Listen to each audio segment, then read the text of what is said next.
No country in the world has become a developed nation without a significant international engagement. Both exports and imports are important for a nation. I think it shows that India has emerged out of the shadows. Today, India is a very self-confident country. It engages with the developed nations from a position of strength.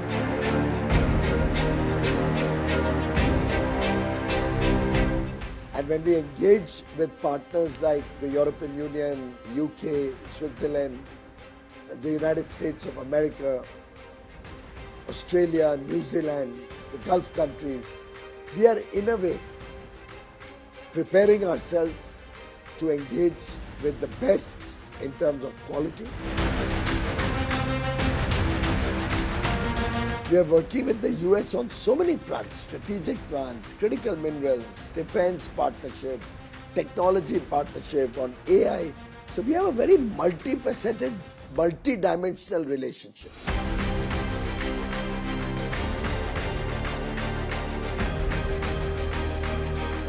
Hello, I'm Raj Chengappa of India Today, and I'm joined by the man of the moment, Mr. Piyush Goyal, the Union Minister for Commerce and Industry.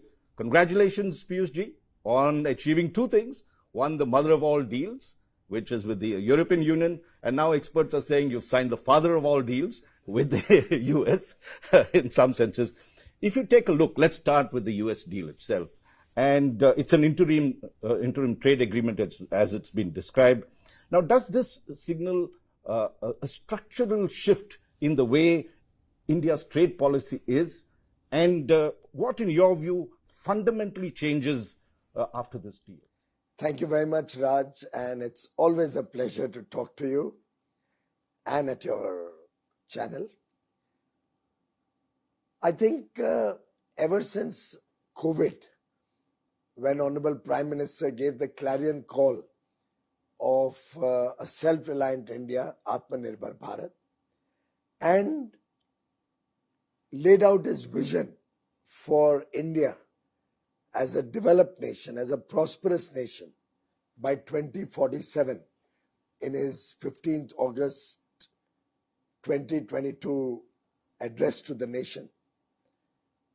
India has reoriented its very approach to the economy, has started preparing itself to work at the global stage, finding our position at the high table, rapidly growing the economy. We've been the fastest growing large economy for the last 4 years in a row. And I assure you, for the next 2 decades at least, we will continue to be the fastest growing large So where does exports fit into this, the whole trade business? No country in the world has become a developed nation without a significant international engagement. Both exports and imports are important for a nation. But you export what you are best at, where you have a competitive advantage over your neighbors or your competitors, or a comparative national advantage between different nations. At the same time, you import what is good for your country. You import, in India's case, for example, you import certain ICT products which are very important for our service exports. Right. If we had not developed our digital infrastructure the way we have, and at the cost at which it is available today in India, we couldn't have been exporting nearly $400 billion of service exports in the country, half of which is from the technology side. And if you take these two deals that you've signed, one is the 30 trillion deal, which is with the US economy that you've signed, the other 20 trillion with the EU, that's close to 50 trillion. And if you add UK and you add all that, you're close to 60 trillion in the last couple of years. What does this fundamentally change in the way we do with trade? I think it shows that India has emerged out of the shadows. Today, India is a very self-confident country. It engages with the developed nations from a position of strength. Ultimately, free trade agreements are about the future. It's not the past. And as India lays out the roadmap to a $30 trillion economy, the potential that we are engaged with, The delta of opportunity from a $4 trillion to a $30 trillion is a huge, unparalleled opportunity. Mankind has never seen an opportunity where all the stars are aligned. We have decisive leadership, Prime Minister Narendra Modi leading from the front, willing to take risks, taking bold reform decisions, transforming the mindset of the nation. We have the demographic dividend, young India, less than 30 years of age, expected to be young for the next 30 years as we grow to a $30 trillion economy. I call it the power of 30, 30, 30. And a democracy where the rule of law prevails. A country with 1.4 billion people, 140 crore Indians who are aspirational, today connected on their smartphone to what's happening in the rest of the world, therefore desiring all the good things of life, creating a huge demand that is unparalleled. In every respect, India stands at the threshold of a rapid growth story. And when we engage with partners like the European Union, UK, Switzerland, the United States of America, Australia, New Zealand, the Gulf countries, we are in a way preparing ourselves to engage with the best in terms of quality. We are preparing ourselves to leverage the strengths of our youth's talent, their skills. We are preparing our women folk to start contributing to the formal economy much greater than what they were doing in earlier years. In effect, we are making inclusive growth along with sustainability our mantra to take us through the Amrit Kaal. Now, very well put. One of the things that we noticed in the last 3-4 years has been the whole trend towards protectionism. Right? There has been protective barriers, tariff barriers being put across. Suddenly, India seems to have abandoned that. We were also protectionists in the past. What has changed that makes India confident that it can open its doors to other countries and also protect our industry? Raj, there's a fundamental mistake that the Congress and the UPA government under Prime Minister Shri Manmohan Singh ji did. They negotiated free trade deals or open engagements or open borders with countries who are largely our competitors, with developing nations, less developed nations. They didn't have the courage of conviction to be able to talk to the developed world, other than Japan and Korea. And sadly, both those deals are so badly negotiated that our exports to these two geographies have just not grown in the 15 years we had the FTA. Whereas every one of the deals that Honorable Prime Minister has done in the last 3.5 years, right from Mauritius to Australia, New Zealand, Oman and UAE, United States, European Union, UK, the four-nation EFTA bloc with Switzerland, Liechtenstein, Norway and Iceland. Every one of the free trade agreements that Prime Minister Modi has inked are with economies that complement the India growth story. We are not in competition. We truly help each other. We truly provide opportunities for their investments to work in India and capture world markets, leveraging the innovation and technologies that they have and providing jobs to Indians, providing opportunities to our young men and women. Whereas we get the advantage of getting products into the country which we need in our development cycle. And my approach, Raj, is very simple. Suppose the UPA had opened up, let's say, computers to Japan and Korea.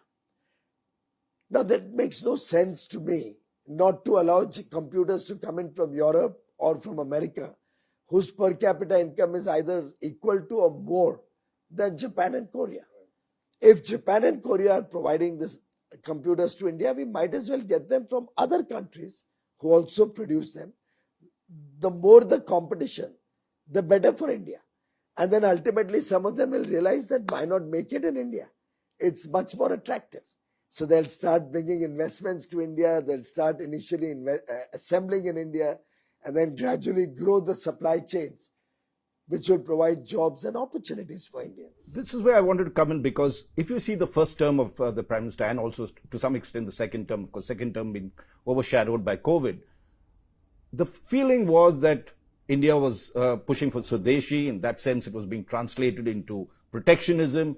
And did you face resistance from within, leave alone outside in the public and others, within your own party, within your own, the Sangh Parivar, as to, while negotiating these deals, we are giving away too much? Was there any such issue that happened? I will tell you why I had no issue whatsoever. And I say this with full confidence, because you wouldn't have heard one criticism, one negative edit in the first 8 deals that we have done. US happened only this morning. And I assure you they will not be able to pick one hole in this, because we have not compromised on any of our national interests in any of the deals that we've done. For example, dairy has not been opened in any FTA, any country. And by the way, Switzerland, the European Union, UK, Australia, New Zealand, they've never done a free trade deal which didn't have dairy. We are the first. But we were confident that we'll be able to explain to them that we cannot compromise on our small animal husbandry or small farmers who may have 3 or 4 livestock. They can't compete with the organized dairy of the developed world. So we come across in our negotiations with an honest and plain speaking approach. Countries today trust Prime Minister Narendra Modi to be giving them a fair deal. And they also recognize that India as a trusted partner will only help their economies in the future. So our idea is to capture the low-hanging fruits. Don't make perfect the enemy of the good. Look for commonalities. I respect their sensitivities. They respect our sensitivities. For example, the US does not allow tobacco to come into their country. They have very high duties, import duties on tobacco. Now, should I be fighting? I'm a big exporter of tobacco products. But why should I be fighting? I have other markets to look up to. And similarly, there are many markets for their produce on things like soya and corn, rice, wheat, several of these millets, sugar, GM products, which I cannot bring into India. It will hurt our Indian farmers.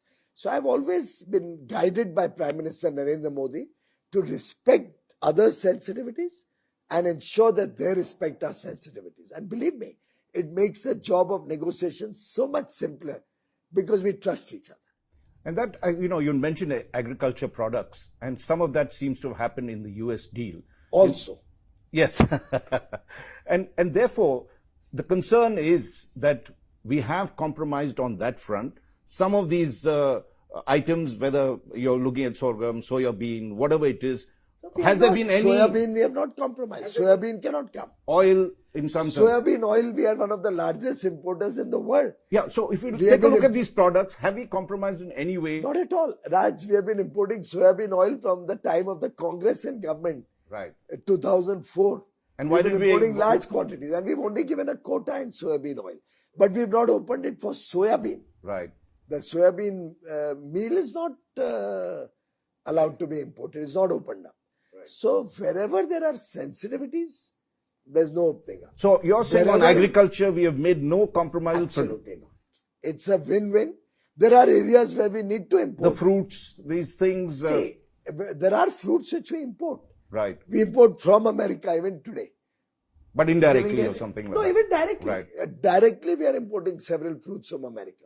So giving a concession there is a zero-sum game. It only helps to get better quality apples than the one we get from Turkey, for example, which in any case many Indians don't want to eat. Right. So I think our approach is where India needs a certain thing, we welcome it. Whether it's agriculture, whether it's industrial goods, whether it's ICT, whether it's technology goods.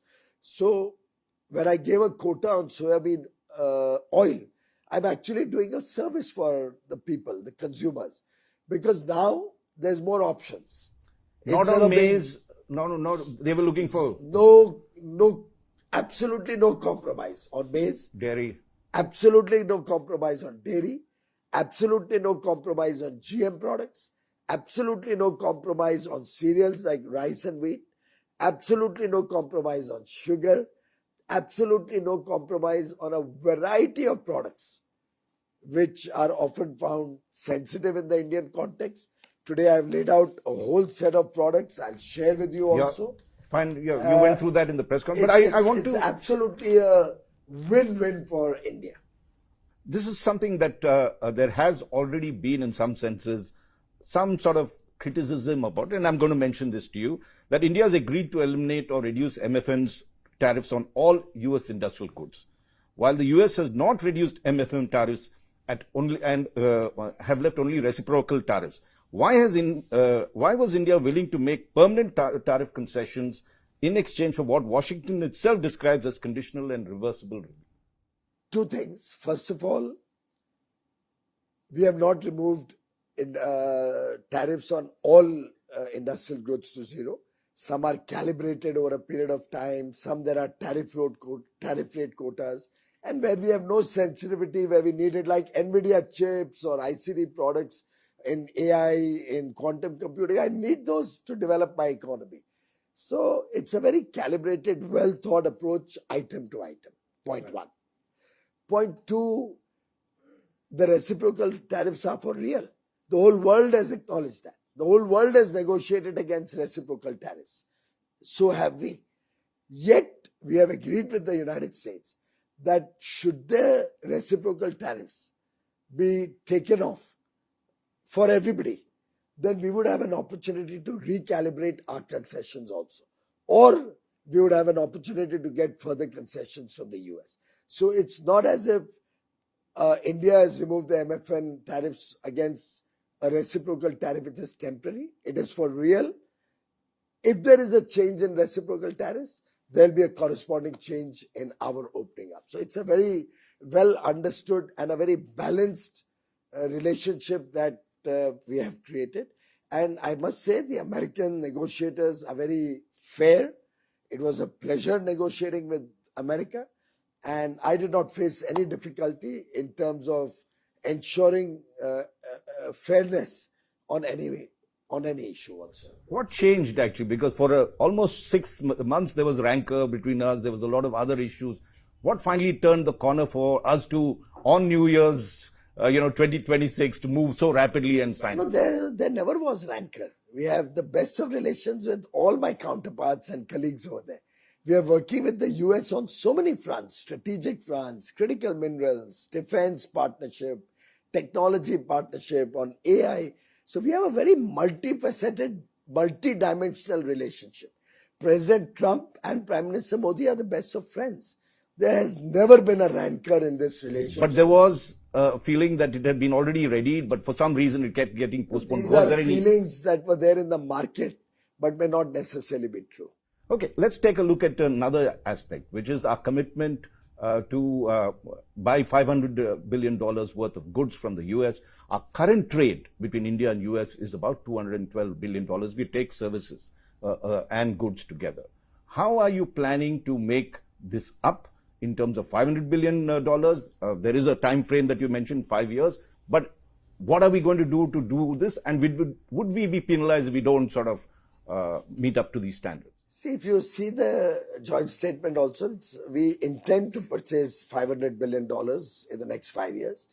And we've done a very careful analysis. The products that we have found United States of America most competitive in, where they have a competitive advantage with other nations. Even today, as we speak, we buy $300 billion, or we import $300 billion of those products from around the world today. And these are products which are growing very rapidly. For example, on ICT products, the growth of import, or electronic products, growth of import and imports of these products in some years is as high as 20%. Our estimate is that in the next 5 years, we will need to import about $2 trillion of energy products, that's crude oil, LPG, LNG, precious metals, ICT products used in AI, in quantum computing, the semiconductors, the chips of NVIDIA, for example, coking coal or thermal coal that we have to import for shortages in coking coal reserves in India. We don't have much coking coal in India. We import from Indonesia, from other countries. Now, I see no reason why in that $2 trillion import pie, Indian importers won't have an advantage if they import from the US. Aircraft alone, aeroplanes, spare parts and engines of aircraft alone, we will require anywhere between 80 and 90 billion dollars in the next 5 years, could even cross $100 billion. Just aircraft alone. That's Boeing jets and others. That Boeing, GE engines, and the spare parts associated with that. Only with that ecosystem of aviation, nearly $100 billion, give or take 10, 15 billion dollars. Now, in that situation, my approach is very simple. For these set of products which I have to buy in any case, the more the merrier. I would like there to be a competition amongst suppliers in the world so that India gets the best deal.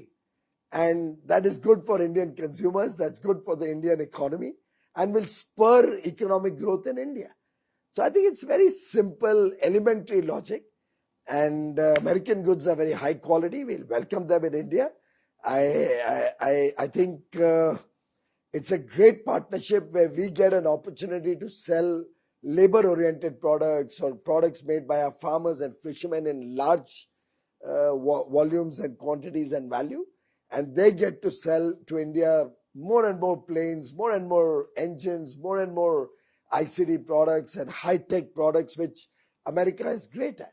So that's exactly what Prime Minister Modi said, that when you make America great, when you make India great, the mega plus mega is equal to mega. But take a look at what you said in terms of aircraft, and you mentioned GE engines. In the past, America would never recognize our defense deals with them as part of trade. They would always say our deficit is $40 billion, even if we had bought some equipment from that. Does this also include now defense equipment in terms of the numbers that we would calculate for we trade? We haven't got down to that level of specifics, but I can assure you that there's unlimited potential on both sides. I would urge both our Indian exporters and our friends in America who are in the export business of all of these products to take this opportunity, grab this opportunity of this wonderful relation between our leaders, of the wonderful relation between our people. After all, the 4.5 million or 5 million Indians living in America are a living bridge between the two nations. Which needs to come. Were there any discussion on mobility, given the fact that we've had tough times with Donald Trump coming back on the H-1B visa? And We've also had no tough time at all. Look, every nation can provide its own rules or laws. Right. And if they would like to restrict any H-1B visa holders, I don't think that's going to impact our relationship or the potential trade. On the contrary, Raj, if you ask me personally, it'll be good for India. And let me explain why. Today we are running almost 1,800. Given the fact that you studied in the US as well. I've not studied in the US. But you did a big course at Harvard. I've done a number of courses, but I've not studied in the US. I'm a plain, simple little chartered accountant. Studied in Mumbai, did my articles in a very humble, small firm. Did my law from Government Law College in Mumbai. No, let's not I'm a Mumbai University boy. Okay, done. Pura you also now elected from Mumbai. Pura Swadeshi Malai. But yeah, you were getting to this point about why you think it's fine. See, it's like this. India has nearly 1,800 plus global capability centers working in India. Now, this is really the learning and an outcome of the COVID days. COVID taught us so many things could be done from home.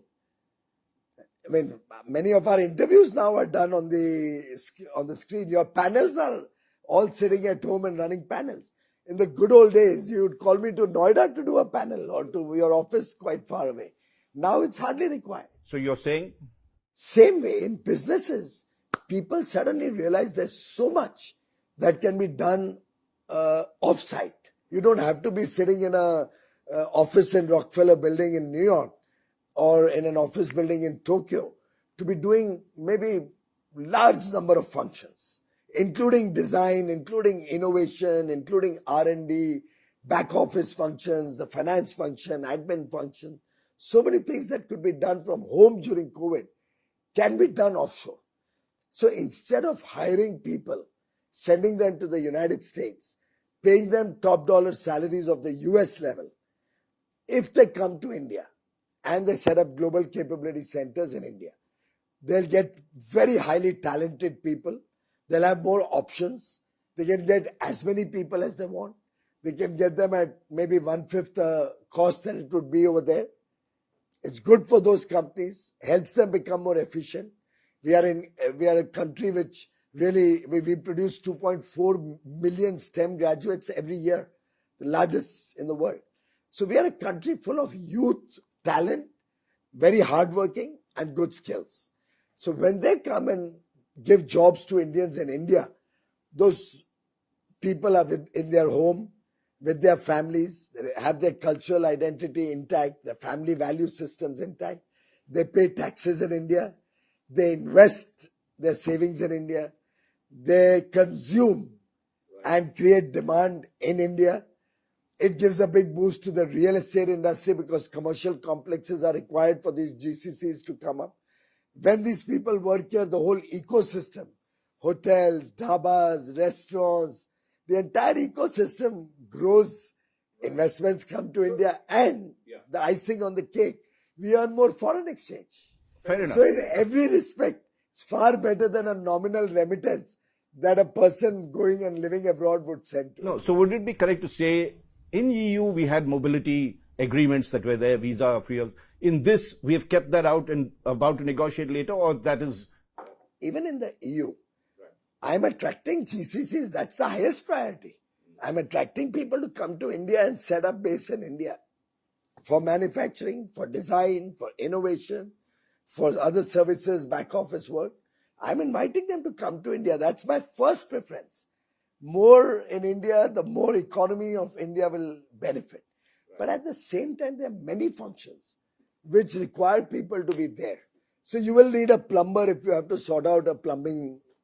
But you've agreed with EU. That is a good... But that is also happening in the US. That is also for part high of this. quality people. The US is already on record to say they want Indian talent. And by the way, they've done a lot of exemptions to the restrictions on H1B, which they originally brought in. A number of things are being exempted every few days. But it didn't become part of this. This is a pure, simple trade deal. Okay. One of the things that the elephant in the room, let's deal with it, was the agreement that we would discontinue buying Russian oil, and therefore the penalty tariff that they'd imposed on 25% is going from whatever the White House... That tariff has gone already. The executive order has come out. But it's a subject that I do not deal with. I would not be aware.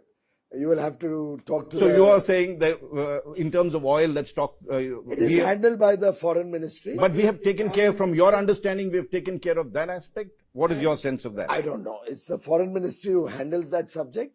They've handled it very admirably. And they've continued to, from time to time, regularly brief the people about the progress in that respect. 2 or 3 quick things I want. One is labor-intensive industries, textiles, leather. What have you done in the US deal? How will they benefit? Because this is something that we look at very, very close. And just tell us very quickly what... Raj, the benefit for our textile sector, our home decor, our apparel sector, upholstery, sports shoes, leather shoes, fishermen, our handicrafts, our handlooms, our toys. It's just phenomenal benefit because with 18% reciprocal tariff, and by the way, in many cases, we've even been able to get 0 reciprocal tariff. The competitive edge over all our competitors is huge. We are the lowest amongst our competing nations. China is at 35%. So I think we are on a sweet spot. It's now up to our exporters to really make the best of this great opportunity. Let's move to auto, which is again a big issue that was there. We have done a good deal with EU in terms of quotas. Is that being replicated in the US deal? Somewhat on similar lines. I wouldn't have the exact details here. Somewhat on similar lines. But by the way, American automobiles will not be competitive if imported into India as it is. Even the Europeans recognize that what they are looking for is only access for some, let's say, small quantities, which they use for test marketing their models. to decide and determine what's the Indian palate like, what works in India. Ultimately, they also know with their manufacturing costs in Europe or in America, America is also twice Europe in terms of per capita income and the costs of labor.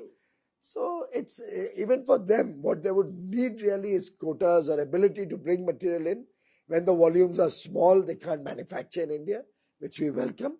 And when the volumes become big or the model is successful, they would also like to come and manufacture in India either through contract manufacturers or on their own or through collaborations, all of which we welcome. Pharmaceuticals. So far, America hadn't put tariffs on that because they needed their. Will that continue? What is the great benefit? Yes, we have institutionalized that in the statement, joint statement itself. It is mentioned that our pharmaceuticals from India will continue to be exempt and enjoy zero duty. Okay, and I just had a quick clarification on the non-tariff things that we've agreed to lower and do it. Where does that stand? Are we in some senses allowing America to determine what is the kind of non-tariff tariffs? It's a win-win for us. We want to see India as a modern, as a nation which engages with the world on equal terms. We would like our consumers, 1.4 billion Indians, also to enjoy the same high quality that the world is enjoying.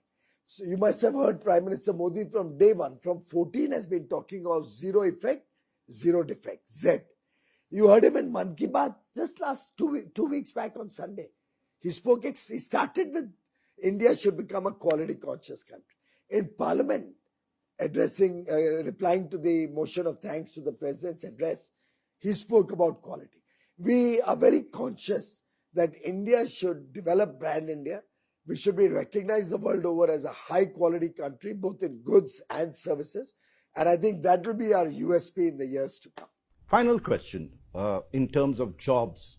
One of the things is, how does the common man benefit out of these trade deals? What is the kind of potential and which areas you think employment will come in a big way and entrepreneurship? I think Indians stand to benefit hugely in almost every sector of the economy. Whether it's labor-oriented sectors, I've listed them out: textiles, home apparel, shoes, leather goods, sportswear, fishermen, our seafood exports, farmers for all the agri products where we've got access now at lower reciprocal tariff, our skilled workers, our handicrafts, our handlooms. It'll give a big thrust to Make in India and therefore create a lot of job opportunities, a lot of investment opportunities. Our startups will get an open market to work with India. They'll be able to attract investments because the stability and predictability or clarity that a FTA provides or a bilateral trade agreement will provide will encourage investments also to flow to India. Now they know that everything is good, two countries are continuing to power on. We can invest and enjoy the fruits of the fastest growing. You're not putting a number to 20 million, 30 million jobs or anything like that. Well, numbers is up to the people. I think if our investors, if our exporters grab this opportunity, the sky is the limit. It's unlimited potential. We can actually get millions of jobs, if not 20 million, maybe more than that also. It's up to us. We have to come out of our comfort zone. We have to grab global opportunities, which Prime Minister Modi is opening through his very astute management of the Indian economy and our international engagements, the partnerships, the friendships that he's personally created across the world, which has earned India the acronym of a trusted partner. Since you mentioned this, 1991 was a moment of reform, economic reform domestically. Would you describe all these trade deals as the next big economic reform? Where would you put this? And in 10 years' time, how do you see this develop? I would say that Prime Minister Modi, particularly in the last 6 months, has powered on a reform express, which is going at breakneck speed. And the free trade agreements and our international engagements are an integral and important part of his reform and transform agenda. Because if we don't reform, if we don't make it easier to do business, if we don't make the lives of the common man easy, if we don't decriminalize these onerous provisions of law, if we don't reduce the process, procedure and compliance burden, we will not be able to become a developed nation by 2047. This is now the collective commitment of 140 crore Indians who are all contributing to make India a developed nation. Viksit Bharat 2047 is non-negotiable. This is our dream. It is what we are going to achieve. It is something that each one of us has now taken it as our mission in life. And this vision of Prime Minister Narendra Modi really encourages all of us to go all the way, to work hard, to put in our best and make India a great country. Piyush Goyal, Minister for Commerce and Industry, thank you very much for these very passionate insights into what's happening. Thank you so much.